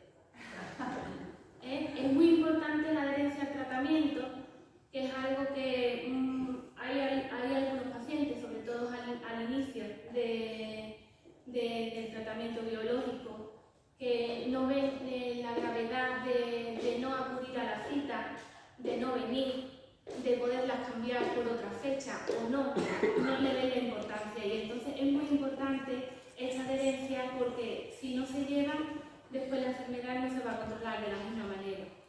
Y nosotros, ¿qué intentamos con esto? Reforzar y ayudar al paciente para que lleve una mejor calidad de vida. Bueno, pues con el inicio del tratamiento biológico, ¿qué es lo que se pretende? Administrar el tratamiento, evidentemente, hacer que los pacientes sean más independientes y autónomos, que controlen los síntomas, porque muchas veces muchos de estos síntomas pues son el dolor abdominal y las deposiciones diarias, lo que impide llevar una vida normal o de calidad, porque a la hora del trabajo o de los estudios, los usuarios que sean estudiantes a la hora de salir pues puedan llevar a tener un control y puedan hacer su vida normalmente. Además del tratamiento biológico que hemos hablado, sobre todo de los intravenosos, también tenemos tratamientos subcutáneos. Ahora mismo son 4 los tratamientos subcutáneos que se están poniendo en este hospital. Todos estos tratamientos subcutáneos se inician en la unidad de día. La inducción del tratamiento es en nuestra unidad. ¿Por qué? Porque nosotros enseñamos al paciente a la administración del tratamiento. Enseñamos también cuáles son los síntomas que ellos deben de tener en cuenta, por si en casa les sucede, puedan servirle de alerta y llamarnos, ponerse en contacto con nosotros para que le digamos, oye, pues ven, o hay que cambiarlo, o tranquilízate, que es normal, todas estas cosas. El tratamiento subcutáneo también suele venir a unidad de día una vez que ya está instaurado y con el tiempo para la extracción de niveles. La extracción de niveles es una analítica de sangre, para aquel que no lo sepa, es una analítica de sangre que solamente extraemos en la unidad de día, porque esta analítica sirve para saber la cantidad de fármacos que hay en sangre y ver si está siendo efectivo el tratamiento, o ver si el paciente ha generado anticuerpos contra ese fármaco que se está administrando. Después también con ello nosotros periódicamente llamamos al paciente para ver cómo le va con este fármaco subcutáneo. ¿Qué hacemos en la unidad de día? Pues nosotros gestionamos las citas de los pacientes. Al final de la diapositiva pone gestión propia. ¿Por qué? Porque enfermería es el encargado de administrar todas las citas al paciente y encargarse del tema burocrático y administrativo. Es única y exclusivamente enfermería quien se encarga de este trabajo. No contamos con nadie externo porque es para un mayor manejo de la agenda y una mayor facilidad a la hora de poder dar las citas correspondientes en el horario que lo permita.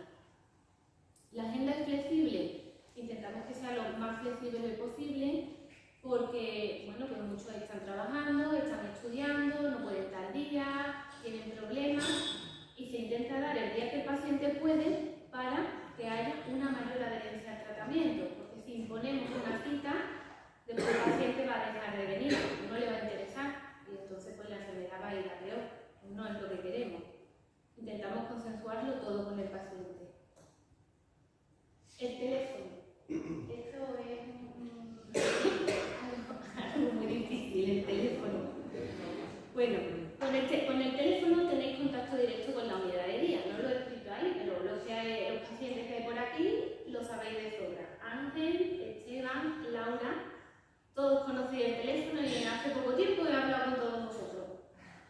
tenéis contacto directo con el personal de enfermería, que somos los que cogemos, digamos, el recado. Tenemos un médico presencial, que es al que se le pasa la anotación y ellos valoran la nota del paciente para poderle dar la ayuda que precise y que necesite lo más rápido posible. Y tenemos una franja horaria que va de 11:30 a 1:30. Es la hora en la que el paciente, digamos, atendemos las llamadas del paciente. Yo voy a hacer hincapié no en la franja horaria, sino que cuando nosotros estamos hablando por teléfono, no comunica la línea, ¿vale? Que muchas veces lo mejor decir, no me la he cogido, es que estoy hablando con otro paciente. Usted dice, sí, que lo acabamos cogiendo. Esta diapositiva va un poco también de acuerdo con la anterior. Pacientes en brote, con la llamada telefónica. De la unidad de día, el teléfono se atiende para pacientes con enfermedad inflamatoria intestinal, tanto de unidad de día como de consulta. Y se usa para pacientes que no se encuentran bien, para urgencia. Llama al paciente y si el médico cree conveniente que acuda a la unidad de día porque no se puede valorar telefónicamente, se intenta dar una cita lo más rápido posible en unos días para que el paciente sea valorado. Con esto que evitamos que tanto que el paciente tenga que acudir a urgencias o que tenga ingresos históricos. Aparte de que sí se necesita desde la misma unidad de día, el paciente se ingresa en planta. Se llega a un acuerdo con el paciente, se gestiona el ingreso programado y o bien la misma tarde o al día siguiente se lleva a cabo el ingreso en planta. La gestión administrativa, pues un poco lo que he comentado antes, que enfermería se encarga tanto de la gestión de citas médicas con nuestra misma unidad o incluso muchas veces con los pacientes con tratamiento subcutáneo. Una vez que empieza con el subcutáneo requieren seguimiento de consulta. ¿Qué hacemos? Pues nos ponemos en contacto con la compañera de consulta para que le gestione las próximas citas para poder tener ese seguimiento. ¿Qué hacemos además nosotros? Pues nosotros extraemos las analíticas a los pacientes que vienen a administrarse el fármaco, tienen un control periódico de analítica que son sacadas en la unidad, no hace falta que vayan a otro sitio, se les renueva su tratamiento digestivo en la unidad y si hace falta derivarlos a especialistas, que muchas veces por los problemas de los dolores articulares, problemas dermatológicos, son derivados a reuma o a derma o incluso otros especialistas. Y otra cosa que también hacemos son los justificantes. Muchos le dan mucha importancia al tema de los justificantes para el trabajo, los exámenes y demás, poderlos presentar. Los hacemos nosotros allí también. Visitas a pacientes hospitalizados. Bueno, pues esto es algo que se hace tanto de pacientes nuestros de la unidad de día, que porque estén en brote o tengan un problema de salud, estén ingresados en nuestra planta. En este caso soy yo la encargada, subo a planta a visitarlos para ver cómo están, si tienen próximamente una cita poderla anular y darle una nueva ya después del ingreso, si es que en el ingreso se pone el tratamiento o se pospone o incluso hay un cambio de tratamiento durante el ingreso. Todo eso lo llevamos a cabo mediante la visita al paciente hospitalizado. También habría otra manera que es el paciente que ingresa sin que sea un paciente de nuestra unidad de día e inicia el tratamiento en planta. Pues vamos a la habitación, me presento en este caso, lo tranquilizo un poco, le explico cómo va el procedimiento en el hospital de día y ya cuando el paciente viene a ponerse el tratamiento con nosotros, pues viene un poco más tranquilo. En esta diapositiva pues hago un poco de referencia a la doctora Ángeles Pérez, voy a pasarla muy rápidamente. Es solamente decir que se ha incluido recientemente la ecografía intestinal dentro de la unidad de día y que con ello podemos dar un servicio más completo en nuestra unidad. Y la conclusión a la que llegamos con este debate, pues que nosotros pretendemos mejorar vuestra calidad de vida y haceros partícipes e involucraros en vuestra salud, que es lo más importante. Muchas gracias.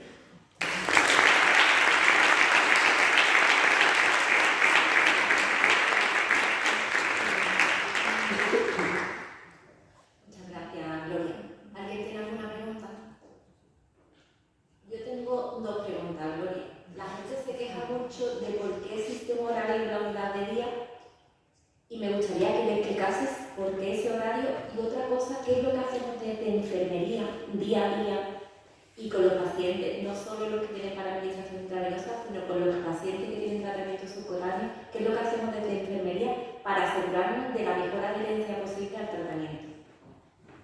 Bueno, pues la franja horaria tiene un porqué, y es porque si nosotros estamos toda la mañana atendiendo el teléfono, no podemos atender al paciente que tenemos delante de nosotros. Porque yo siempre lo digo, intento cuando suena el teléfono y no tenemos mano para cogerlo, y hay aquí pacientes con los que nosotros estamos trabajando, lo digo para que se den cuenta. ¿Estáis escuchando el teléfono? Yo no puedo dejar de pincharte para coger el teléfono, no puedo atenderlo, porque yo no puedo dejar mi trabajo asistencial para una consulta telefónica. Hay pacientes que hacen un buen uso del teléfono, en este caso son urgencias relacionadas con la enfermedad inflamatoria intestinal, y hay la gran mayoría de las veces el teléfono no se usa para lo que se debe usar, porque por desgracia hoy en día pues en los centros de salud están saturados o lo que sea, y hay mucha gente que llama porque le duele la cabeza y quiere un tratamiento para ese dolor de cabeza, ¿verdad? O le duele el dedo gordo del pie, que también.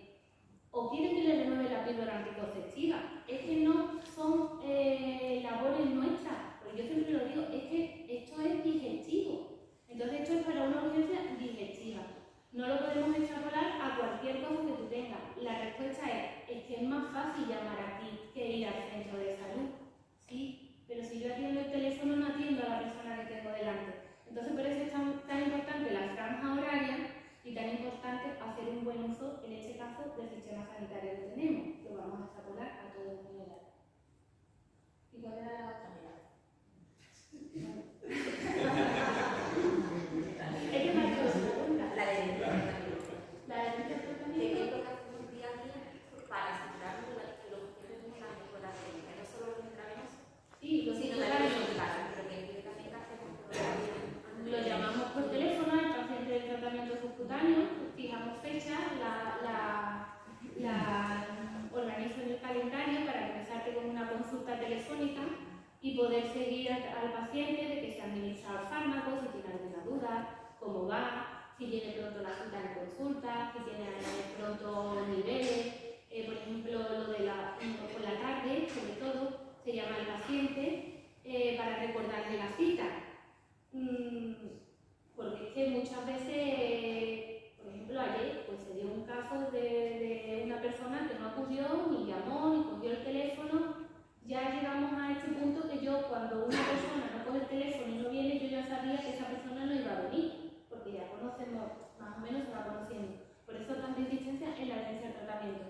Llamamos, preguntamos, recordamos, intentamos darle todas las facilidades al paciente para que pregunte dudas, sepa lo que tiene y lo que no. En fin, el teléfono para nosotros es una gran herramienta de trabajo siempre y cuando se utilice bien, dándole un buen uso, tanto por nuestra parte como por los demás. Nuestra parte siempre intentando ayudar a los demás. Muchas veces molesta a la gente, sobre todo hasta la fiesta, pero lo sentimos. Tenemos que llamar, y no después hay gente que dice, como no me llamo, se me olvidó. ¿Qué? Que además es verdad que siempre llaman a partir de 4. Vamos a rendir la cabeza de la que llama. Yo ya no.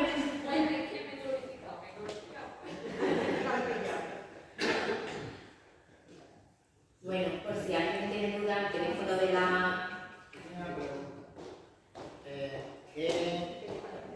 ¿Qué biológico inyectáis más en el centro de día, en la unidad de día? El que más se usa ahora mismo es el adalimumab.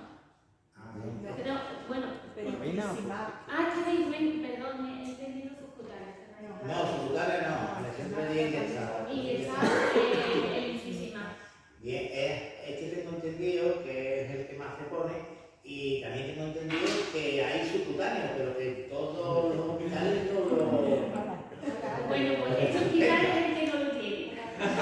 Pero ¿y eso por qué? Eso sería una duda que habría que preguntarle a la farmacia,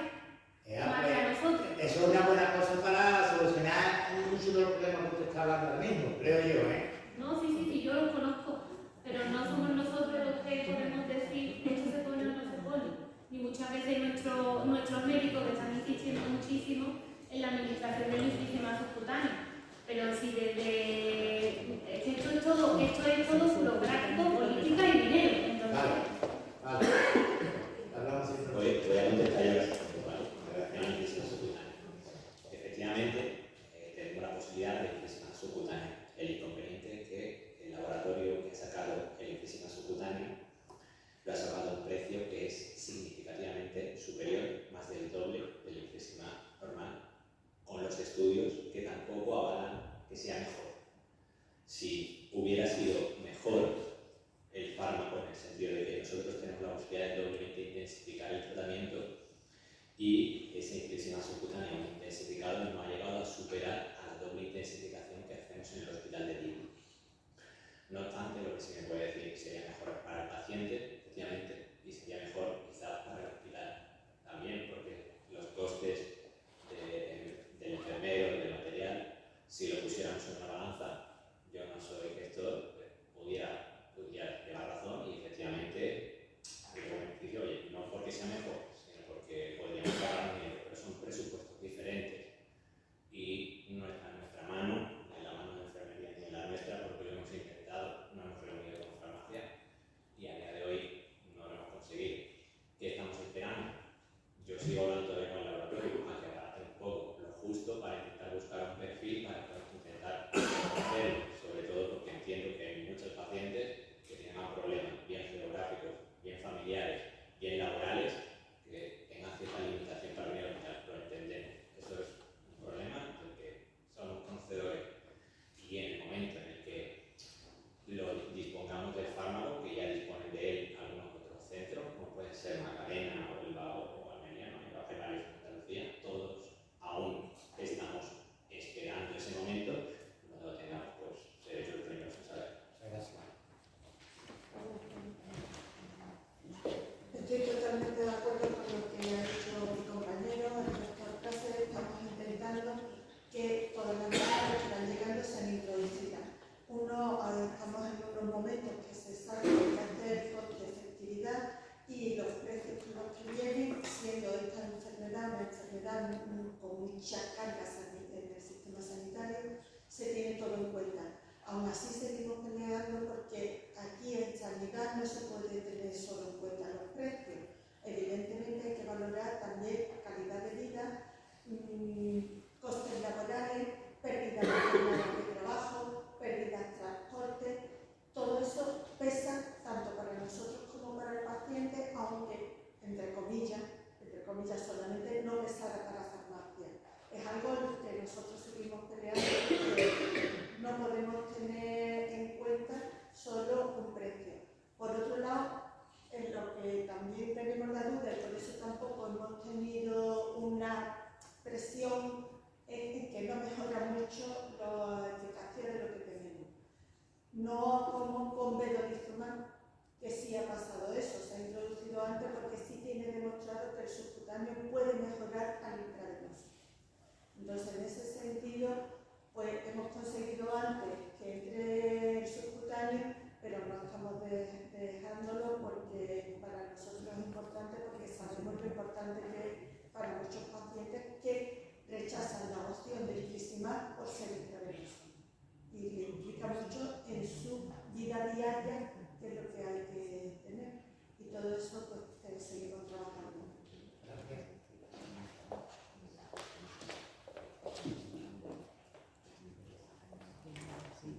¿Alguna pregunta más? Bueno, pues si alguien no lo conoce, el teléfono de la unidad de día es el 955015957.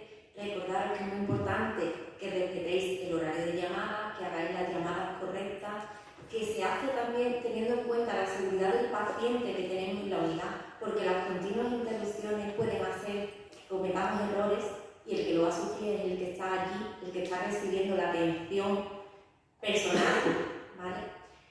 Por otro lado, deciros que todas las tardes se llaman a los pacientes que van a venir al día siguiente para asegurarnos de que recuerden la cita y de que acudan. Y que aún así hay mucha gente que al final no se presenta y no avisa.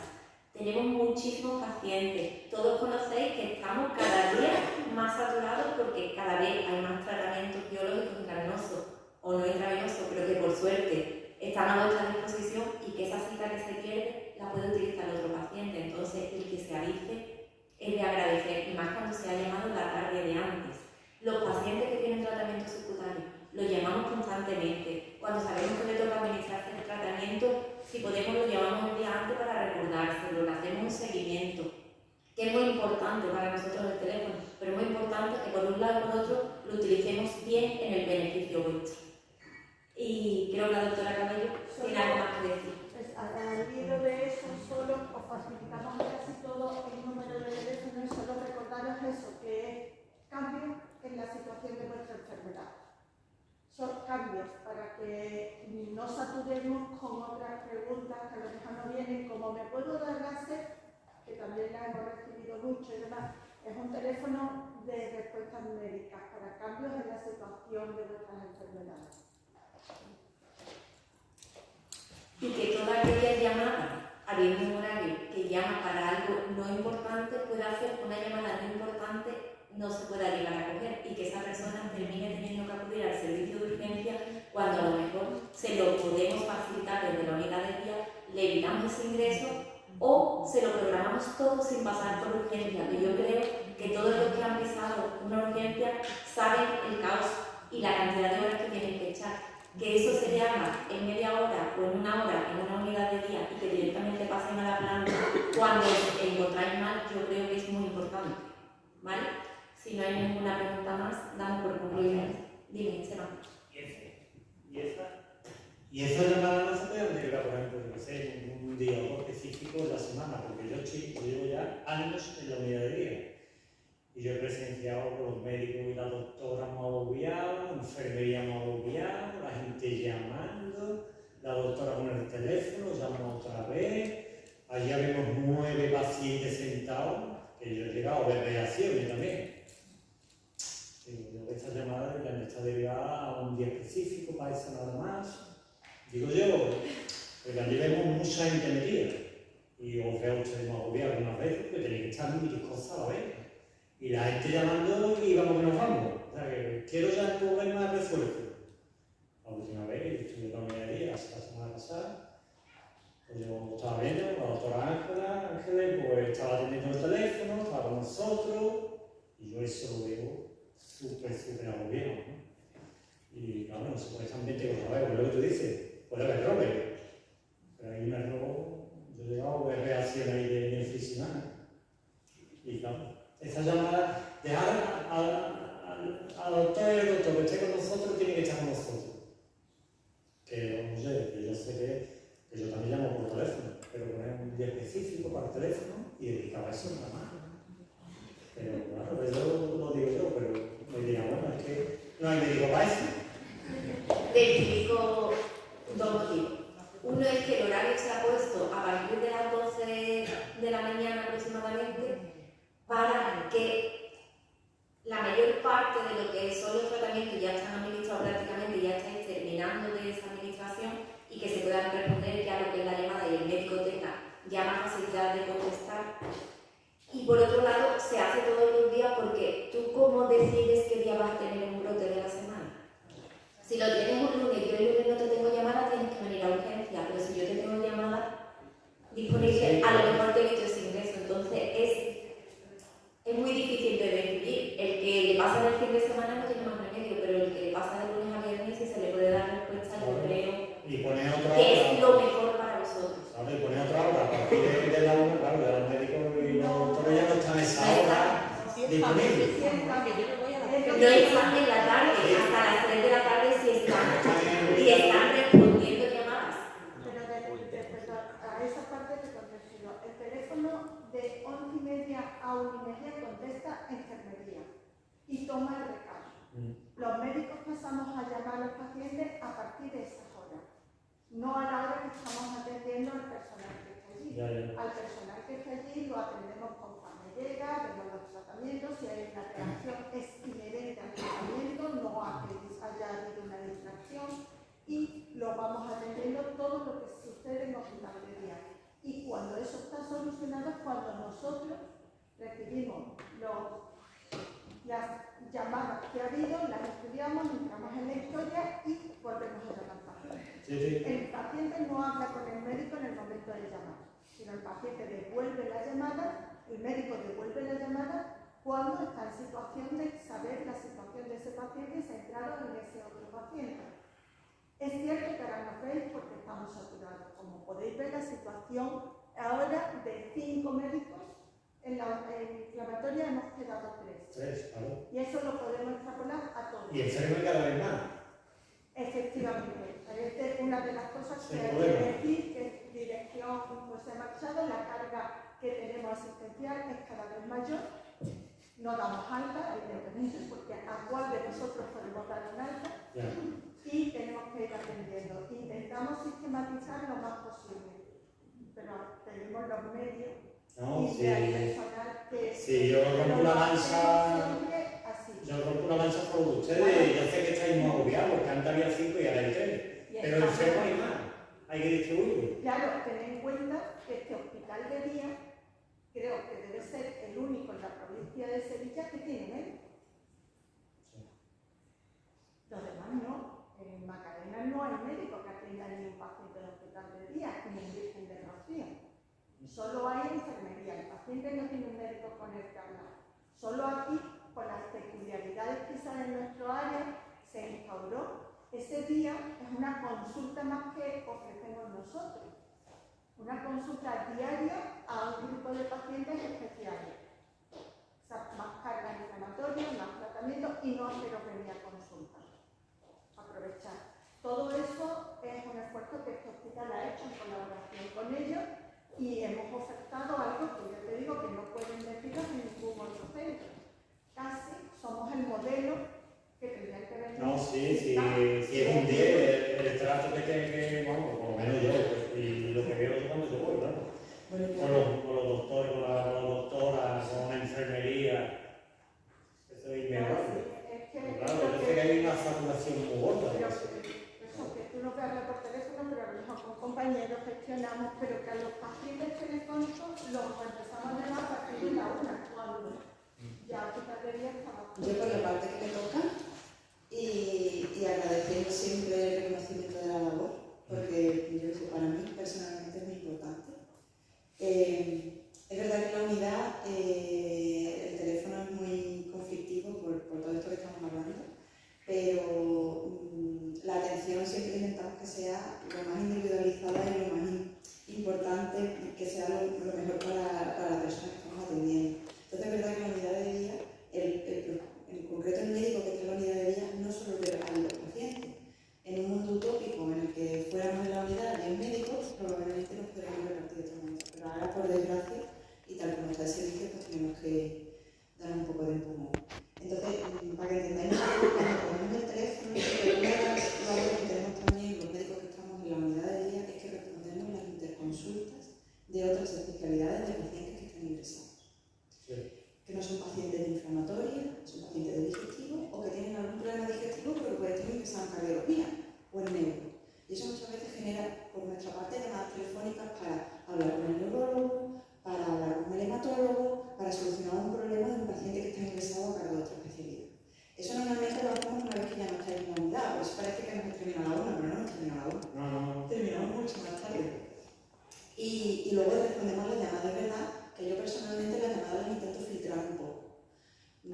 Porque intento, si no puedo llamar ese día, llamar a los pacientes que me ha transmitido enfermería, en este caso Gloria, que creo que necesitan más atención. Es decir, pues que me duele la cabeza y me tienes que renovar el tratamiento que me ha puesto neurología para la cabeza, pues no te llamo mañana o no te llamo si no me da tiempo. Claro. Pero hay que intentar, en ese sentido sí que intentamos, y luego bueno, el tratamiento, los pacientes que le pinchamos la barriga, que todos están ahí, que los veis, y que son pacientes que también tenemos que atender y que muchas veces también hay que resolver su problema. Pacientes que vienen que hemos ingresado de la unidad, que también lo habréis visto. Las reacciones infusionales, como decía Mercedes, no son por un despiste, sino que son inherentes al fármaco, pero eso también nos quita tiempo, en el mejor sentido de la palabra o de la frase, para estar con otro paciente. Pedimos pruebas en una consulta. A mí un trabajo que me gusta mucho, pero es verdad que es un trabajo muy exigente. Pero bueno, otra vez, agradeciendo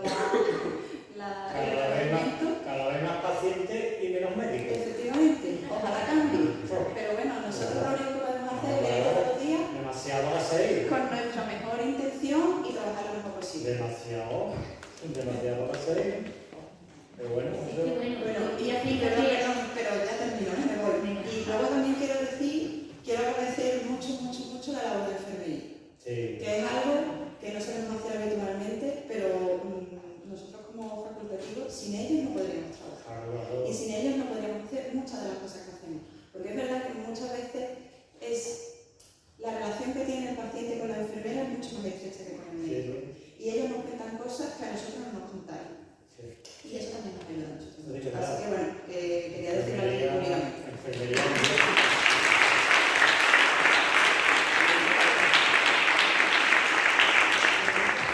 Yo quería hacer hincapié en lo que ha dicho Ángeles, porque hoy hemos hablado aquí del hospital de día relacionado con la enfermedad inflamatoria intestinal, pero que es que nosotros en el hospital de día trabajamos con otras subespecialidades de digestivo, no solamente con los tratamientos biológicos y demás.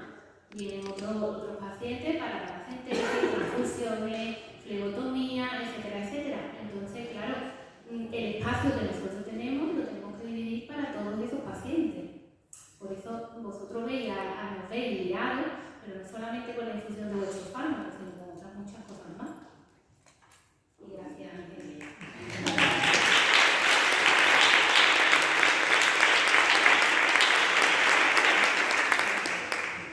Pues nada, damos por concluida la mesa y vámonos a tomarnos un desayuno saludable.